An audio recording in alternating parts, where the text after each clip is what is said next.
Nagdaos ng isang pananghalian sa tahanan ni Kapitan Tiago kung saan nagtipon ang mga prominenteng tao ng San Diego.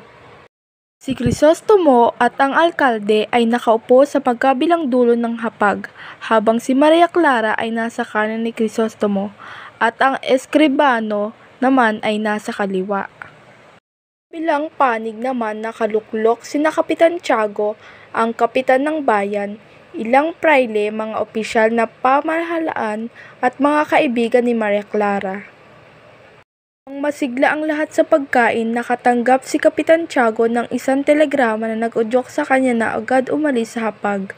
Ang balita, darating ang Kapitan General bilang panauhin sa kanyang tahanan.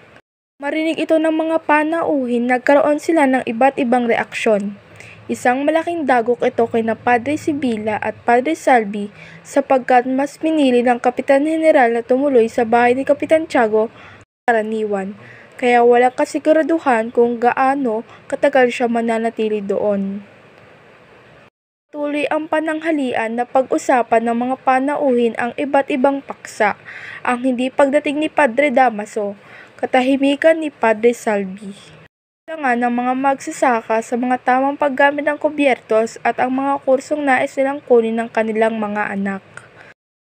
Dumating si Padre Damaso at binati siya ng mga nasa hapag, maliban kay Crisostomo. Hindi nagtagal, nagbitaw si Padre Damaso ng mga patutsada laban kay Crisostomo habang inihahanda ang serbesa. Sinubukan pa ng alkalde na ilihis ang usapan, ngunit patuloy pa rin sa pagbibida ang prayle.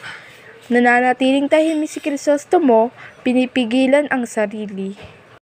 Ngunit nang ungkatin ni Padre Damaso ang pagkamatay ng kanyang ama, si Don Rafael, hindi na siya nakapagpigil.